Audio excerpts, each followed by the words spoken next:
What's going on, guys? Chase on Two Wheels here, and in front of us we have Yamaha's 2022 MT09 SP. We've had this bike on loan for about 30 days, so it is time for the 1 month review so we can finally answer the question from a owner perspective.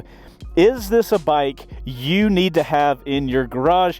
Hopefully by the end of today we can answer that question. You guys buckle up, get your helmets on, and let's go for a ride.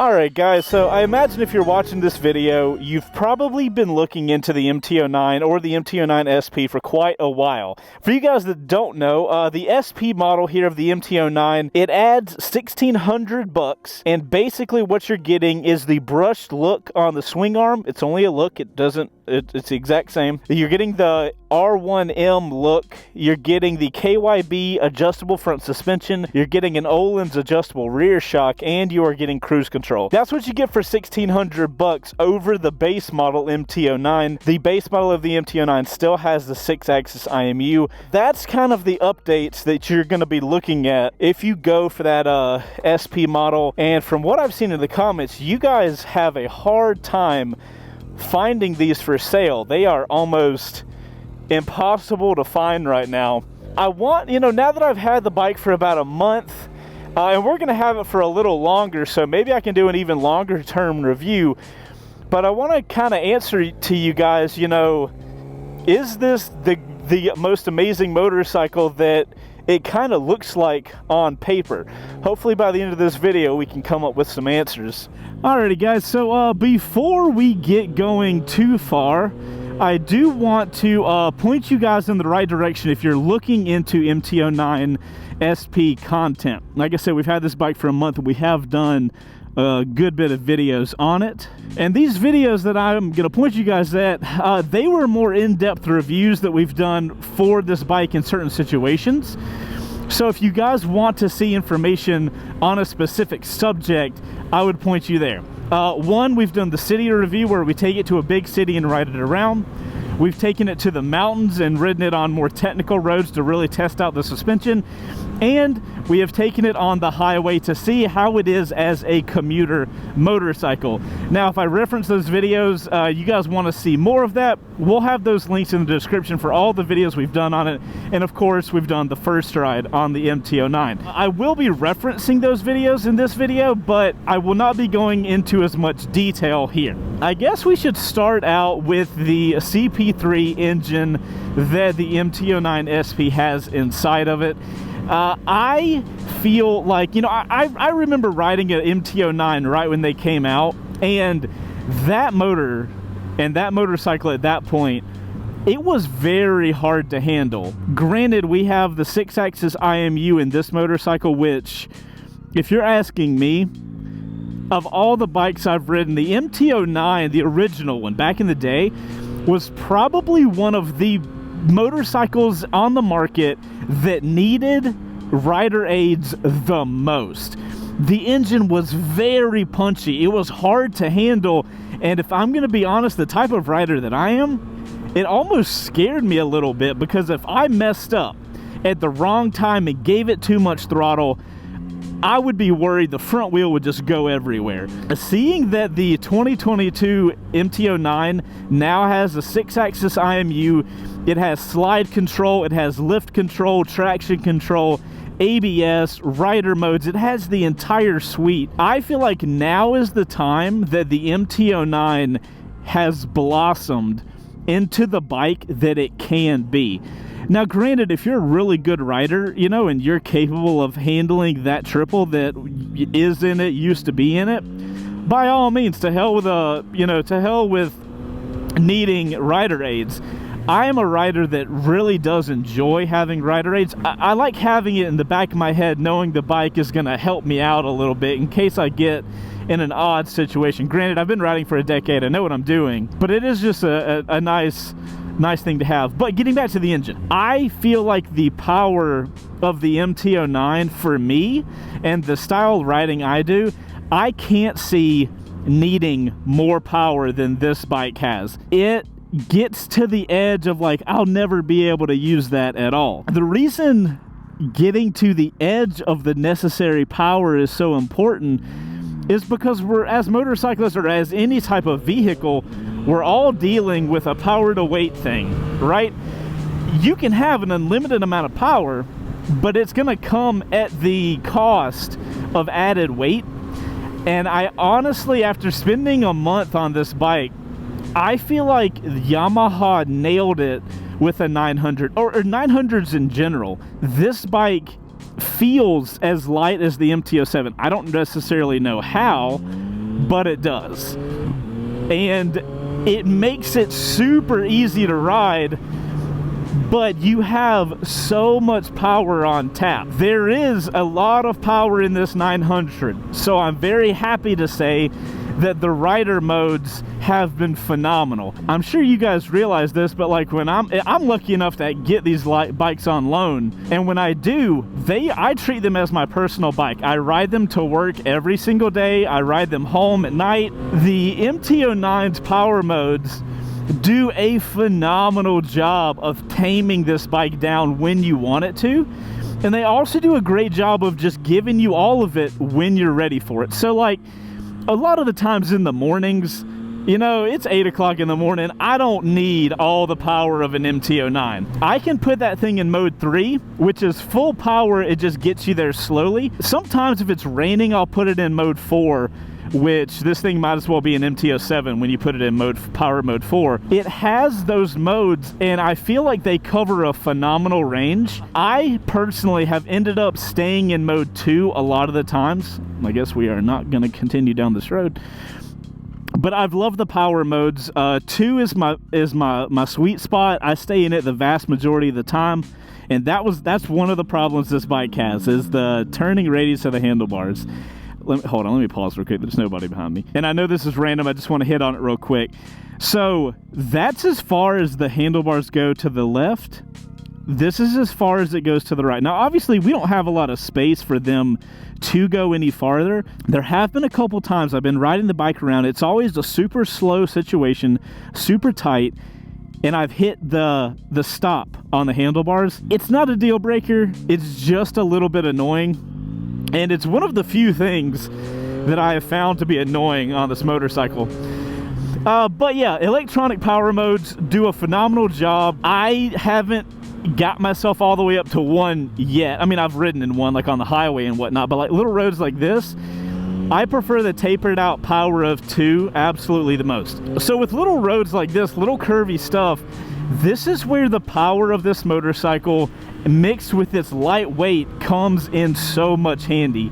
I have full control thanks to that really nice suspension, and this bike takes nothing to move around. You get all the pro of having a lightweight motorcycle, but you get it in a sport package with the KYB front fork and an Öhlins rear shock. I feel like this is the most agile motorcycle you could ever need for any style riding. If you guys are going to watch any of the in-depth reviews that we did on this bike, I highly recommend you watching the mountain review. It's where this bike was meant for, right? It's where the suspension and the motor are really going to matter. And I was so impressed with how it performed. Just generally, the suspension, while it is a little hard, I'll give it that, because, you know, we have it set up that way. We can customize it however we want. The suspension is a little harder, but I've had no problems, and I actually love the way it rides right now. So even when I go downtown, it's not like I adjust the suspension because I'm going to go downtown. I leave it a little hard, and I'm totally fine with that. Another thing I absolutely love that you can only get on the SP model is cruise control. For me, at my stage of life and riding, my motorcycles almost have to have cruise control. Granted, a situation like this, you don't really need cruise control. For somebody that's going to be traveling a lot, I'd love to have it as an option on the motorcycle. And I also feel like Yamaha has done a phenomenal job of putting the controls for cruise control on a bike as subtly as possible. Look how much room it takes up. Set, on, off, resume. Just right there. most of the time cruise control takes up this big old area, and I think Yamaha's done a really good job. I also love the menu button. So this little scroll wheel is what you use to change all the settings. Only negative about that is you press it in to actually engage it. So you have to press that little wheel in to like select. And one of the little nitpicky things I've noticed is that when I press that in to select, with it being a wheel, sometimes I accidentally scroll up instead of selecting, so it'll do like that. So that'll kind of mess you up every now and then. Again, this is a 1 month review, right? I'm nitpicking any of the little stuff that I've noticed while I've been on the motorcycle. I will say, if I'm going to choose between this little scroll select wheel and the joystick style that Triumph uses a lot, and I think Ducati uses that now too, I'm going to go with the joystick. I feel like, you know, if I'm controlling the motorcycle, I'm going to have gloves on, which means I'm going to have less dexterity, right? Joysticks make it way easier to control. This takes up less space and is more seamless into the bike, so that's cool. I think at the end of the day, if I was going to choose, if I was going to make my perfect motorcycle, I would probably choose to have a joystick. That being said, I can take you guys through the menu real quick. If I push the little circle thing in, I go down to settings. You can see all the settings here. One thing I love about this bike, I don't love how old this looks. They have made it incredibly easy to change stuff. So if you want to change your info, you can just change it like this. That's another thing we can talk about since we're at a red light. That's the fuel gauge. You guys see there's one big bar, then it drops to 50, 25, something like that %. I haven't been a huge fan of that gauge. The main reason being that, as you guys saw, there's that one big bar, right? What happens is you'll be riding around or you'll go out to your bike, you'll turn it on and be like, oh cool, I got a full tank. You can get a mile down the road and then instantly you have half a tank.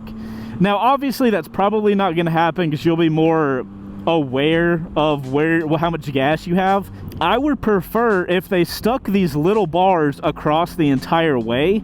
I really don't like feeling like I got a full tank and then out of nowhere, boop, I have half a tank. You know, one of the things we can also talk about is the power delivery on the MT09. As you guys know, this thing has ample amounts of power, and depending on the power mode you put it in and what traction control you have on is how much power the bike will deliver to the ground.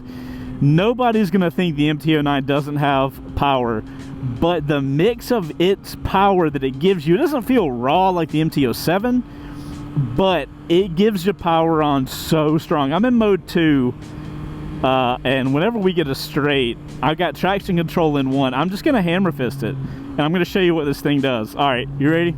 Lift control, here we go. Did you guys see that? I gave it full throttle, and the bike only lets the wheel come up so far.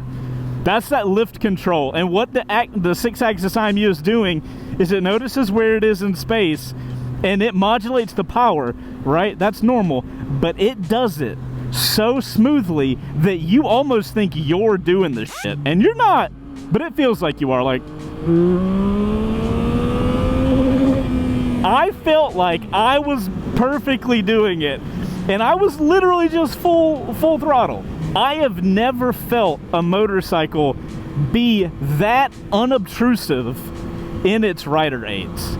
I wish I could explain it better to you guys, but I truly can't. I don't know how they're making it that smooth, but it is next level, and I have to do it again because I'm basically a child.